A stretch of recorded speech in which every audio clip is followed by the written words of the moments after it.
South Africans have not experienced load shedding for almost 3 months, a welcome development for many.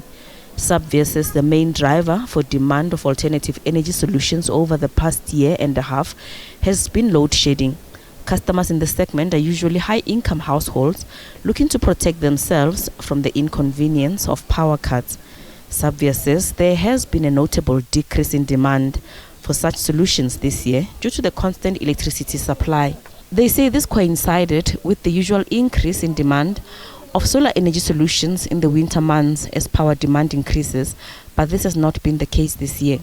Demand in the commercial segment has remained robust, however, as business strives to secure energy reliability and control of input costs. On the residential sector, or the residential market segment, absolutely.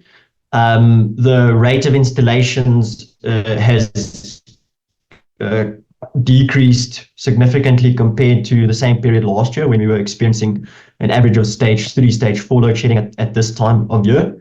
However, the commercial and industrial side, there isn't that much of a decrease, maybe a 20 to a 30% decrease in the commercial and industrial side.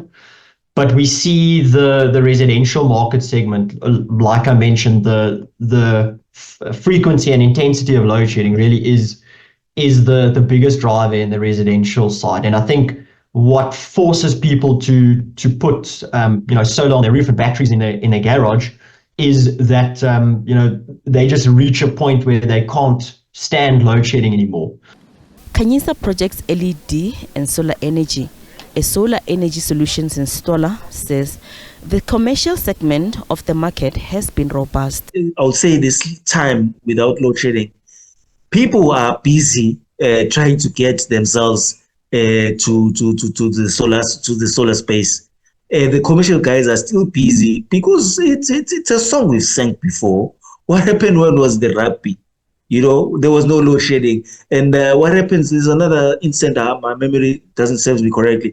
It's a song we've sang before. And for the past 20 years, we know who's our government, the government of the ANC. I always say we have a Stockholm syndrome.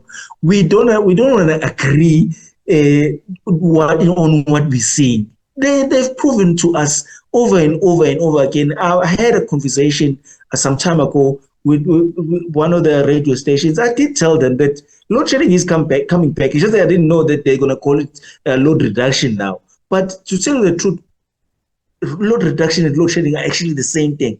When demand goes towards the supply, the provider will actually switch off lights. It has been over 75 days of no load shedding, and Eskom says this is due to the improved generation capacity. Gloria Sefako Mosi, SABC News, Johannesburg.